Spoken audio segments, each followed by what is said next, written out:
YCP ఘోర ఓటమితో ఆంధ్రప్రదేశ్లో పరిస్థితులు తలకిందులయ్యాయి. గత ప్రభుత్వంలో జరిగినవి వెలుగులోకొస్తున్నాయి. ఈ క్రమంలోనే మాజీ మంత్రి రోజాపై సంచలన ఆరోపణలొచ్చాయి. వైఎస్ఆర్సీపీ ప్రభుత్వ హయాంలో ఆడుదాం ఆంధ్ర, సీఎం కప్ల పేరుతో అవకతవకలు జరిగాయని సీఐడీకి ఫిర్యాదందింది. క్రీడల పేరుతో అప్పటి మంత్రి ఆర్కే రోజా, శాప్ మాజీ చైర్మన్ బైరెడ్డి సిద్ధార్థ రెడ్డి అవినీతికి పాల్పడ్డారని సీఐడీకి ఫిర్యాదు చేసినట్లుగా ఆంధ్రప్రదేశ్ ఆత్యాపాత్య సంఘం సీఈఓ ఆర్డి ప్రసాద్ తెలిపారు. జగన్ సర్కార్ హయాంలో ఆడుదాం ఆంధ్ర పేరుతో రాష్ట్ర వ్యాప్తంగా ఆటల పోటీలు నిర్వహించారు. ఈ గేమ్స్ కు సంబంధించి 100 కోట్ల అక్రమాలు జరిగాయని ప్రసాద్ ఆరోపించారు.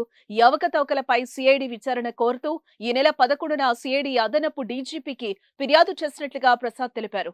గత ప్రభుత్వ హయాంలో పనిచేసిన శాప్ ఎండీలు, శాప్ ఉన్నతాధికారులు అన్ని జిల్లాల్లోని డిఎస్డీఓలపై విచారణ జరపాలని సీఐడీని కోరామన్నారు. గత ప్రభుత్వ హయాంలో గ్రామ, వార్డు సచివాలయ స్థాయి నుంచి రాష్ట్ర స్థాయి వరకు 5 క్రీడాంశాల్లో ఆడుదాం ఆంధ్ర పేరుతో ఈ పోటీలు నిర్వహించారని అన్నారు. క్రీడల నిర్వహణ కోసం కొనుగోలు చేసిన సామగ్రిలో భారీగా అవకతవకలు జరిగాయని ఆరోపించారు ప్రసాద్. నాసిరకం క్రీడా సామగ్రిని కొనుగోలు చేసి పెద్ద మొత్తంలో ప్రభుత్వ ధనాన్ని లూటీ చేశారని విమర్శించారు. అప్పటి రాష్ట్ర ముఖ్యమంత్రి వైఎస్ జగన్మోహన్ రెడ్డికి తప్పుడు నివేదికలు ఇచ్చి కోట్లు దోచేశారని ఆయన ఆరోపిస్తున్నారు.